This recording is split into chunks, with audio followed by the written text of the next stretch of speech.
అమరుల త్యాగాలు గుర్తు చేసుకుంటూ రేపు జనసమితి కార్యాలయంలో ఒక్కరోజు దీక్ష చేపట్టనున్నట్లు కోదండరాం ప్రకటించారు. 4.5 ఏళ్ల పాలనలో కేసీఆర్ అమరవీరులను పట్టించుకోలేదని ఆరోపించారు.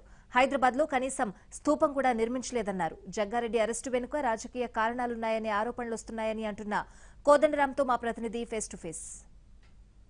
తెలంగాణ జనసమితి అధ్యక్షులు ఉన్నారు. సార్ చెప్పండి, మీరు ఒకరోజు పాటు దీక్ష చేయాలని నిర్ణయించారు, కారణం ఏంటి? కారణం ఏంటంటే ఇప్పుడు మేము తెలంగాణ రాగానే అమరులను ఎప్పటికీ గుర్తుండే విధంగా స్మరించుకునే విధంగా వాళ్లకు ఒక స్మృతి చిహ్నం నిర్మిస్తామని అనుకున్నాం. తర్వాత ప్రతి జిల్లాలో కూడా ఇప్పటికీ చాలా చోట్లు ఉన్నాయి, లేని దగ్గర ఒక అమరుల స్తూపం నిర్మించాలని. ఇప్పటి వరకు వీటికి కూడా ముఖ్యమంత్రి గారు నిధులు ఇవ్వలేదు. ఆ డిజైన్ కోసం ఆయన ఎవరికి బాధ్యత అప్పచెప్పలేదు. అసలు ఆ పని సంపూర్ణంగా ఆయన మర్చిపోయాడు. ఇది చాలా ఒక అన్యాయమైనటువంటి ధోరణి. ఇట్లాంటి ధోరణి నిజంగా మా అందరికీ కూడా బాధ కలిగిస్తుంది.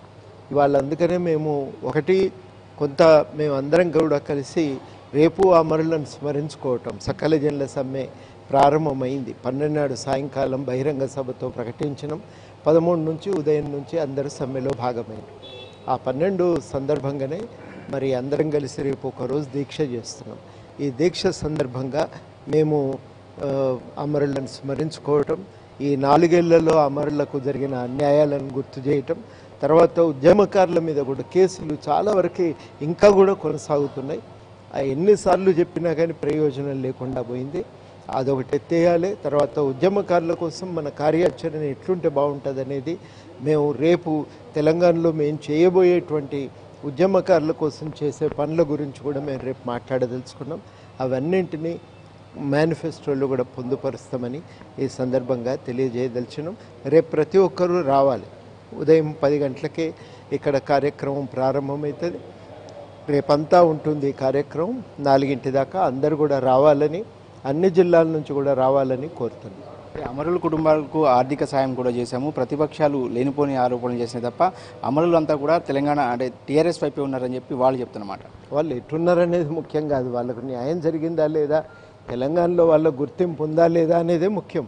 అమరులు ఉద్యమకారులు లేని తెలంగాణ ఎక్కడదండి? అసలు మూలం తెలంగాణకు వాళ్ళను మనం ఇవాళ బాధ్యతగా వాళ్ళ పట్ల మనం వ్యవహరించాలి, వాళ్ళని గుర్తుంచుకోవాలి. వాళ్ళు ఎట్టున్నారనేది కాదు, సమాజంలో వాళ్ళు గుర్తుండిపోయే విధంగా మనకు కార్యక్రమం ఉండాలి. అది లేదని కదా మేము అనేది. అది చేయటం లేదు. ఎందుకంటే మాది ఫక్తు రాజకీయ పార్టీ అన్నాక ఉద్యమకారులు గాలికి పోయినరు. ఇక మిగిలింది ఎవరంటే అధికారం కోసం వాళ్ళు తీసుకొచ్చుకున్న నాయకులే ఇవాళ ప్రధానమైనరు. ఆ రోజు ఎవరైతే ఉద్యమాన్ని వ్యతిరేకించినారో వాళ్ళే పక్కన కూర్చున్నారు. మరోవైపు ఈరోజు గవర్నర్ని కూడా కలవబోతున్నారు. ప్రధానంగా మీరు గవర్నర్ దృష్టికి ఏం తీసుకెళ్ళబోతున్నారు, మీ డిమాండ్ ఏంటి? గవర్నర్కు మేము ప్రధానంగా చెప్పేది, ఈ తెలంగాణలో ఇప్పుడు మీరు ఎన్నికల నేపథ్యం, వీలైనంత తొందరగా ఎన్నికలను పూర్తి చేయాలనే తాపత్రయంతో ఈ గవర్నమెంట్ ఉన్నది. దాని తర్వాత ఈ ఎన్నికల అవసరార్థం గవర్నమెంట్ మిషనరీని దుర్వినియోగం కూడా చేస్తున్నారు. చాలా చోట్ల కేవలం క్రియాశీలకంగా రాజకీయాల్లో ఉన్నందుకే కేసులు పెట్టి ఇట్లా ఇబ్బంది పెడుతున్నవి అనేక ఘటనలు ఉన్నాయి. ఈ పరిస్థితుల్లో మేము కోరేది ఏమంటే, ఈ పాలన ఇంకా కొనసాగటానికి లేదు. సంపూర్ణంగా ఇక్కడ దాన్ని తొలగించి రాష్ట్రపతి పాలన విధించాలని మేము కోరుతున్నాం. ఈరోజు ఏదైతే మన ఎన్నికల సంఘం నుంచి కూడా ఢిల్లీ నుంచి ఒక బృందం రాబోతుంది తెలంగాణ రాష్ట్రానికి, ఈ ఓటర్ల జాబితా కావచ్చు, ఇందులో సవరణలకు సంబంధించి మీరు ఏమైనా వాళ్ళని కలిసి ప్రతిపాదనలు చేసే అవకాశం ఉందా?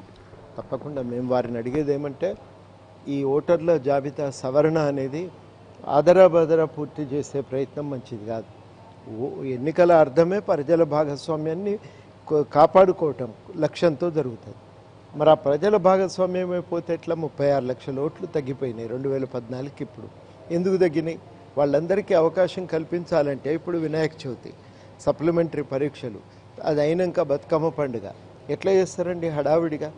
ఇది తొందరగా పూర్తి చేయాలి, తొందరగా నవంబర్లో పెట్టాలనే హడావిడితో ఈ మొత్తం భాగస్వామ్యాన్ని కుదించే ప్రయత్నం మంచిది కాదని మేము ఎన్నికల కమిషన్కు చెప్పదలిచాం. మరోవైపు కాంగ్రెస్ నేత జగ్గారెడ్డిని అరెస్ట్ చేయడం జరిగింది. ఆ అధికార పార్టీ ఏదైతే ప్రతిపక్షాలను బలహీనపరచడం కోసం ఇలాంటి అరెస్టులు చేస్తున్నారని చెప్పేసి ఒక విమర్శ వస్తుంది. దీన్ని మీరు ఎలా చూస్తారు? ఈ రాజకీయ కక్షతో ఎట్లా జరిగిందనేది కొంత వివరాలు తెలుసుకోవాలి. ఇంతకుముందే తెలిసింది నాకు. తప్పకుండా దానిపైన మేము స్పందిస్తాం. ఇది మొత్తంగా కోదండరామ్ గారు చెప్తున్నారు. ఏదైతే గవర్నర్ను కలిసి ఖచ్చితంగా ఆపధర్మ ముఖ్యమంత్రిగా కేసీఆర్ను కొనసాగించడానికి వీల్లేదు, ఎందుకంటే ఆయన అధికారం దుర్వినియోగం చేస్తున్నారు కాబట్టి ఖచ్చితంగా విమర్శ చేస్తామని చెప్తున్నారు. మరోవైపు ఏదైతే ఎన్నికల సంఘం నుంచి వస్తున్న బృందాన్ని కూడా కలిసి ఓటర్ల సవరణ జాబితాకు సంబంధించి కొన్ని ప్రతిపాదనలు చేస్తామని కూడా ఆయన చెప్తున్నారు. వీడియో జర్నలిస్ట్ శ్రీకాంత్తో నరేష్ అలంశెట్టి, ఏబీఎన్ ఆంధ్రజ్యోతి, హైదరాబాద్.